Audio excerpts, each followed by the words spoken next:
Bonjour et bienvenue dans le podcast de l'association Zero Waste Toulouse. Je suis Chris.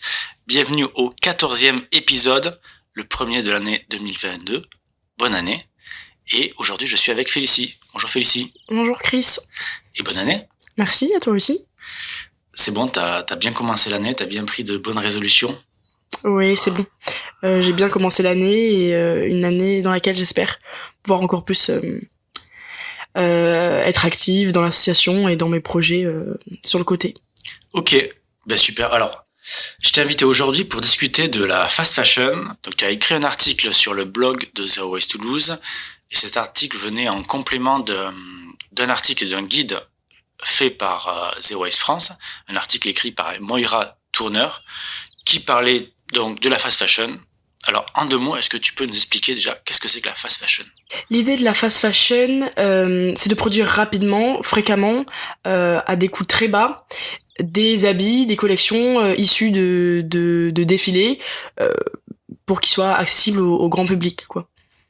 D'accord, parce que traditionnellement, la mode, il y a des saisons, il y a 4 dans l'année, voilà. Oui. Et là, il y en a maintenant, depuis quelques temps, beaucoup plus, Ouais. mais qui sont complètement éphémères. C'est ça. C'est habituellement on avait donc des collections qui sortaient en fonction des saisons, donc 4 comme tu l'as dit, mais maintenant on peut avoir certains magasins qui proposent 36 collections dans une année, qui classent par saison, mais en réalité c'est, voilà, comme tu dis, c'est complètement éphémère et artificiel. Alors, quelques chiffres qui viennent du coup du site de Zero Waste France. Chaque année, il y a 100 milliards de vêtements qui sont mis sur le marché. Voilà, 100 milliards de vêtements. Alors, évidemment, on n'est pas là pour dire qu'il faut pas acheter de vêtements. Évidemment pas. Pour le cas de la France, c'est 517 000 textiles qui sont mis sur le marché. Donc c'est beaucoup. Et dans le monde, 20% de la pollution des eaux est due à la teinture et à la fabrication des textiles et des chaussures. Donc c'est vraiment 20% de la pollution de l'eau, c'est vraiment énorme. Alors, évidemment, on peut optimiser ces méthodes de production, mais la meilleure façon de réduire, évidemment, c'est de moins fabriquer et de moins consommer. Il y a aussi une solution qu'on parle, c'est du recyclage, qui est évoqué dans ces guides. Donc, ça pose plusieurs problèmes en ce qui concerne les vêtements, parce que les vêtements, c'est des textiles qui sont, en fait, des vêtements sont souvent multitextiles, et donc c'est extrêmement complexe, en fait, ce qu'on appelle de les recycler. Alors, une des solutions, en fait, qu'il y a à ce problème, c'est pour donner une deuxième vie, en fait, aux vêtements, c'est la collecte. La collecte qui est, en France, réalisée par les organismes Emmaüs et Relais. On en voit dans toutes les villes, vous voyez des espèces de grandes bornes relais, en fait, où vous pouvez collecter vos vêtements. Et c'est une très très bonne solution, pour plusieurs raisons. Déjà parce que ça fait vivre une filière de travail social.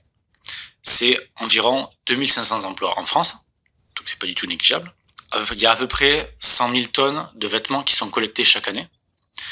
98% sont revalorisés, sous forme soit remis sur le marché de vêtements, soit réutilisés, revalorisés sous forme de matériaux isolants ou de chiffons.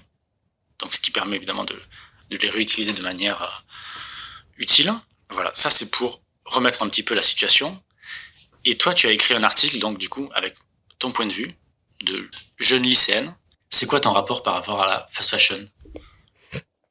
Alors mon rapport avec la fast fashion, plutôt la mode, il a commencé assez tôt, quand j'ai pu avoir le choix de mes habits et que j'ai pu commencer du coup à sélectionner, voilà, mes habits et à décider ce que je voulais porter.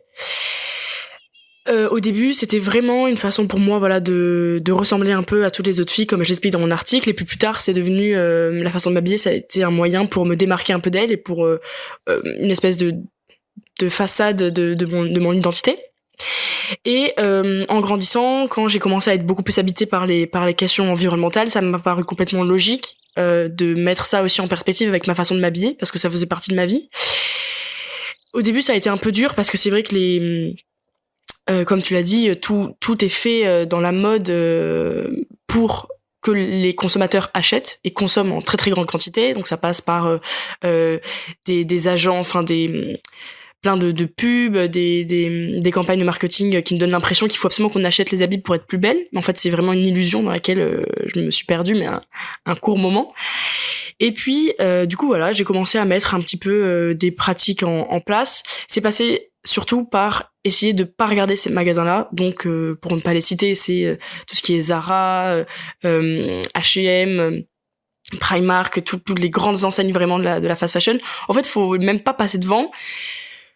Dans un premier temps, pour un peu résister à cette espèce de tentation qui après, la tentation, elle disparaît rapidement pour laisser place à d'autres envies, comme acheter de la seconde main, des habits qui sont beaucoup plus respectueux de l'environnement. Donc ça aussi, c'est un conseil que je peux donner. Le mieux, c'est de pas acheter dans la mesure du possible, de se rendre compte qu'on a déjà vraiment assez largement à la maison, qu'on n'a pas besoin de 15 pantalons pour passer l'hiver, de 30 pulls. Et puis après, si il y a une vraie nécessité, quand on n'a plus de pantalons, oui, là, il va bien falloir les trouver quelque part. Mais dans ce second temps, c'est acheter de façon respectueuse de l'environnement, mais pas que, aussi de façon humaine et sociale. Parce que quand on connaît même si on n'est pas... Même, j'ai envie de dire ça à des amis à moi aussi, qui sont pas certainement dans ce truc d'écologie, tout ça, juste être humain, quoi, et savoir des conditions dans lesquelles travaillent les travailleurs de toutes ces grandes enseignes de la fast fashion. Et donc voilà. C'est assez facile, en fait, on peut déjà de regarder l'étiquette de son vêtement et de voir sa provenance, quoi. Et ça peut déjà indiquer évidemment si un vêtement est fait en France. Déjà, ne serait-ce que le transport est déjà moins important que s'il vient de l'autre bout du monde. C'est déjà cette ressource-là d'économiser. Et après, effectivement, si un vêtement qui coûte, je dis n'importe quoi, un t-shirt qui vient du Bangladesh, il y a de fortes chances qu'il n'a pas été produit et fabriqué dans les mêmes conditions, dans des conditions très respectueuses.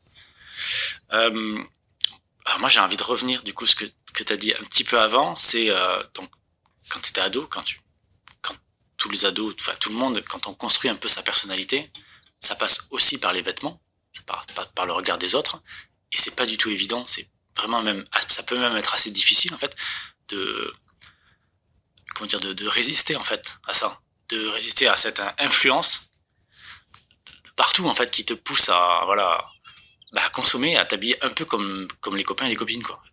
Oui, quand tu dis influence, ça me fait penser directement aux influenceurs qui sont donc de plus en plus suivis par les jeunes. Ça peut commencer très tôt, et ces influenceurs qui nous poussent sans arrêt à la consommation avec ces fameux les codes promotion, tout ça, qui proposent. Donc moi, je suis quelques influenceuses qui essaient de pouvoir proposer un contenu différent des influenceuses basiques, j'ai envie de dire. Donc je pourrais en citer quelques-unes. Vas-y. Je suis depuis un petit moment, par exemple, le compte sur Instagram de Retour au Naturel, qui propose plein de recettes zéro gaspillage, tout ça, et aussi Graines de Possible. La fille qui est à l'origine de ce compte, je l'aime beaucoup, et elle est très inspirante, je pense, pour tous les jeunes, et ça vaut mieux de suivre des gens comme ça qui sont porteurs d'espoir et qui s'investissent vraiment pour notre futur, plutôt que des filles de télé-réalité qui nous proposent des codes promo, quoi. Ouais, alors déjà évidemment, on n'est pas en train de dire qu'il faut pas acheter de vêtements, hein, bien sûr. Parfois, on est juste obligé. Par contre, c'est vrai qu'on peut faire attention aux vêtements qu'on achète, déjà aux matières qu'on achète. Chaque matière est faite différemment et nécessite plus ou moins de ressources. Elle est plus ou moins, on va dire, je dirais artificielle, même si c'est pas forcément le terme qui est exact. Par exemple, le lin, le coton ne nécessite pas forcément il nécessite plus ou moins ce que la laine ou d'autres matières. Voilà, donc ça, on peut faire attention et se renseigner. Qu'est-ce que tu aurais comme, toi, conseil pour justement avoir des vêtements de manière, on va dire, plus éthique? Oui, j'essaie au maximum les applications comme Good On You et Clear Fashion qui classent les marques sur certains critères. C'est une sorte de Yuka de Exactement. Ouais, voilà, c'est clairement ça. Donc je sais que ça plaît beaucoup. En tout cas, il y a des gens pour qui ça aide vraiment. Et puis sinon, regardez les écolabels. Essayer de voir si, essayer de me fier plus ou moins à ces labels, donc l'écolabel européen qui nous assure que notre jean n'a pas eu un recours au sablage, qui est une technique très polluante pour les jeans, notamment ceux qui sont délavés, ou les labels comme EcoCert Textile. Donc toi, quand peu à peu tu as mis en place cette démarche pour toi, est-ce que tu en as fait part à des amis? Est-ce que eux l'ont remarqué, qu'il y avait un changement dans tes vêtements? Comment ça s'est passé en fait? Ce qui s'est passé, c'est qu'on a pu commencer à en parler avec mes amis et elles se sont rendues compte que moi j'essayais, parce que après comme on le dit, comme lorsqu'on parle du zéro déchet, c'est pas possible. Le zéro, c'est un objectif qu'on se fixe. Moi je peux pas dire que je suis zéro fast fashion, parce que parfois c'est extrêmement compliqué, mais en tout cas avec mes amis, ça a vraiment été un vrai sujet qui s'est installé entre nous. On a pu vraiment donner notre avis par rapport à ça, et ce qui s'est mis en place en fait progressivement, c'est un espèce de vestiaire collectif entre nous, quand on n'avait pas le besoin, l'envie d'acheter, mais qu'on a quand même envie, voilà, parce que c'est des petits plaisirs aussi d'avoir des jolies tenues qui nous correspondent. On se prêtait nos habits entre nous, et on se prête toujours nos habits entre nous. C'est vraiment quelque chose qu'on a complètement démocratisé. Et comment vous faites très concrètement? Très concrètement, quand on va chez une de nos copines, on lui demande si elle peut nous prêter des habits, on ouvre le placard, et puis on a un espèce de délai, il faut les rendre en bon état, tout ça. D'accord, c'est cool. Ouais. Okay. D'accord, donc ça effectivement c'est une technique très très concrète qui ne coûte entre guillemets pas un rond. Ouais. Et du coup on a parlé de marques qui pouvaient être responsables, mais il y a aussi d'autres solutions. Il y a aussi la solution des friperies, des vêtements de seconde main. Il y a plein de solutions. Du coup, t'en connais quelques-unes que tu recommandes ou... Oui. Aussi, ça m'arrive d'aller j'ai pris l'habitude d'aller dans certaines friperies qui sont dans un quartier juste à côté de mon lycée. Il y a donc Sybarite Vintage, Kilo Stock, Jetrag aussi, dans tout ça dans le même quartier, dans le même secteur, et aussi plein de petites boutiques de seconde main indépendantes, dont j'ai pas les noms, mais en tout cas dans ce quartier-là, il y a plein de choses très sympas à trouver. Ok, donc il y a on va dire un marché pour ça. Il y a même des marques connues, classiques, qui on va dire s'engouffrent dedans et qui souvent lancent une ligne voilà, éco machin, green quelque chose. Du coup, et ça, qu'est-ce que t'en penses? Ça, je pense que c'est complètement du greenwashing. Je pense directement à H&M, par exemple, qui a lancé il y a une dizaine d'années sa collection Conscious, qui est une collection vraiment fondée que sur le greenwashing. Ils nous font croire que ce sont donc le greenwashing, voilà, je le rappelle, c'est une espèce de stratégie marketing pour donner une image très verte à sa marque, parce que c'est un petit peu en ce moment à la mode, justement, sans mauvais jeu de mots, cette nouvelle mouvance écologique, et des entreprises qui utilisent cette stratégie-là, mais qui ne sont pas du tout légitimes de le faire, ce sont souvent les pires en termes de conditions environnementales, humaines, tout ça. Et donc voilà, Conscious, H&M, c'est l'une des plus grandes campagnes mensongères auxquelles je pense. Et surtout que ce qui est dramatique aussi, c'est qu'ils utilisent cette image-là, cette collection qu'ils ont fait, pour verdir tout l'ensemble de leur marque et de leur entreprise, quoi. Coucou H&M, voilà.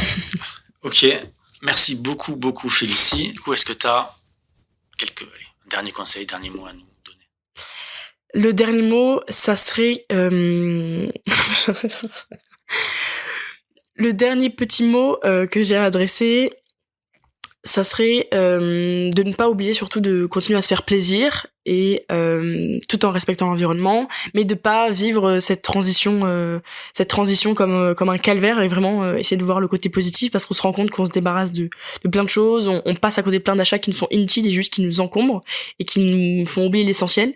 Et c'est vraiment ça en fait, c'est un retour à l'essentiel et pas une grande frustration qu'ils vont ressentir.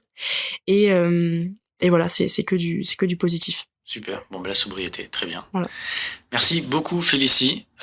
Encore une fois, bonne année à tout le monde et rendez-vous le mois prochain. Au revoir. Au revoir.